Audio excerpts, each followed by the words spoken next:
আশা করি সবাই ভালো আছো। কয়েকদিন আগে ডাব্লিউপির রান রিলেটেড একটা নোটিশ ভাইরাল হয়েছে, সেটা নিয়ে আজকে বলবো। কোথায় 200 ট্র্যাক হচ্ছে, কোথায় 400 ট্র্যাক হচ্ছে, এটা নিয়ে একটা ইনফরমেশন দেব। আর একটা ব্যাপার হলো রেজাল্ট কবে, আর রেজাল্ট কবে আসতে চলেছে এইটা নিয়ে খুব টেনশনে আছে। আর কেমন কাট অফ হবে সেটা নিয়ে খুব তো সবাই ভাবছি।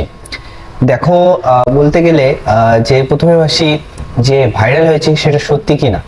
দেখো, ভাইরাল নোটিশ যদি বলো যে ভাইরাল নোটিশ কিন্তু যদি ডেট মানে ডেট আর যে টাইমিংগুলো বা যে সব লেখা আছে সব কিছু সঠিক না মনে হলেও, স্পেলিং মিস্টেক হলেও কিন্তু তার মধ্যে সঠিক ব্যাপারটা হলো তাদের যে জায়গাগুলো সিলেক্ট করেছে সেই জায়গাগুলো কিন্তু সঠিক হতে পারে। আমার যেটা মনে হয়, আমার পার্সোনালি মনে হয় সেই জায়গাগুলো সঠিক। প্রত্যেকটা ডিস্ট্রিক্ট ওয়াইজ একটা আরআরবি পাঠ করা হয়েছে, যেমন ব্যারাকপুর আরআরবি, নর্থ বেঙ্গলে একটা আরআরবি করা হয়েছে, বহরমপুরে মানে মুর্শিদাবাদ আরআরবি করা হয়েছে, মেদিনীপুর আরআরবি করা হয়েছে, আর বর্ধমান আরআরবি করা হয়েছে।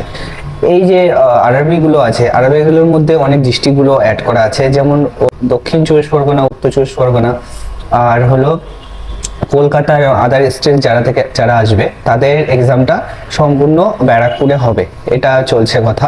আর নর্থ বেঙ্গলের মালদা থেকে কুচবিহার অব্দি সব নর্থ বেঙ্গলের যত ডিস্ট্রিক্ট আছে সেগুলো অম্বিকানগর, যে আগে হতো যেখানে অম্বিকানগরে, সেখানে হচ্ছে সেকেন্ড আইআরবি ব্যাটালিয়ন যে অম্বিকানগর সেখানে হচ্ছে। আর মুর্শিদাবাদের আরআরবিতে বলতে গেলে বীরভূম, মুর্শিদাবাদ আর নদিয়া এই তিনটে ডিস্ট্রিক্ট ঢোকানো হয়েছে সেখানে। আর মেদিনীপুর, ঝাড়গ্রাম, পূর্ব মেদিনীপুর, পশ্চিম মেদিনীপুর যে জায়গাটা আছে সে পশ্চিম মেদিনীপুর পুলিশ লাইনে সেই রানটা হবে। বর্ধমান আরআরবিতে রাখা হয়েছে পূর্ব বর্ধমান, পশ্চিম বর্ধমান, আর হুগলি, আর হলো বাঁকুড়া, পুরুলিয়া। এই শহীদ ভগৎ সিং যে স্টেডিয়াম আছে সেখানে হবে। সবাই জানো যে মাঠ তো হচ্ছে, কিন্তু মাঠের ট্র্যাক কত হবে। দেখো, অম্বিকানগর, নর্থ বেঙ্গলে যে অম্বিকানগরে জলপাইগুড়ি যে অম্বিকানগর আছে, সেই অম্বিকানগরে কিন্তু ট্র্যাক হওয়ার কথা ছিল প্রথমে 300-এর মতো কাছাকাছি। মেয়েদের 800 মিটার আর ছেলেদের 1600 মিটার, সেটা মেলাতে গিয়ে খুব প্রবলেম হচ্ছে। তার জন্য আমার মনে হয় এটা 200 ট্র্যাক হচ্ছে। হ্যাঁ, আমি যেটা খোঁজ পেলাম সেটা হলো 200 ট্র্যাক হচ্ছে, সেই 200 ট্র্যাকে রান হবে। কিন্তু মেদিনীপুর সেটা 400 ট্র্যাক হয়, ঠিক আছে, সেটা বরাবরই সবাই জানো মেদিনীপুরের 400 ট্র্যাক হয়। তো এখানে একটা 400-200 এটা মিলিয়ে মিশিয়ে হবে। তা সেটা নিয়ে অনেকের হয়তো মন খারাপ হবে, অনেকে ভাবছে যে আমাদের কেন 200, ওদের কেন 400। কিন্তু দেখো, এটা এক্সামের একটা পার্ট, তোমাকে এইভাবে তৈরি হতে হবে যে আমার আগে যে আমার 200 ট্র্যাক হোক, 400 ট্র্যাক হোক, আমাকে মাঠ কভার করে আসতেই হবে। দেখো, রান যদি তুমি ঠিকঠাক প্র্যাকটিস করো, আশা করি সেটাতে প্রবলেম হবে না। তবুও একটা মাইন্ডে একটা ব্যাপার থাকে যে আমি 400 ট্র্যাক হলে আমার তাড়াতাড়ি সময় কমপ্লিট হতো বা আমি 5টা ইজিলি করতে পারতাম, এটা মাথায় থাকে। তবুও কিছু করার নেই, এটা একটা এক্সামের পার্ট, এটা এক্সাম পার্ট হিসাবে তোমরা ধরে নাও। বিভিন্ন জায়গায় 200 ট্র্যাক হচ্ছে, বিভিন্ন জায়গায় 400 ট্র্যাক হবে। তো সেটা নিয়ে একটা কনফিউজিং থাকলেও তোমরা মাঠটা ভালো করে করো, আশা করি তোমাদের মাঠ সবার হয়ে যাবে। রেজাল্টের ব্যাপারটা বলি, রেজাল্ট কিন্তু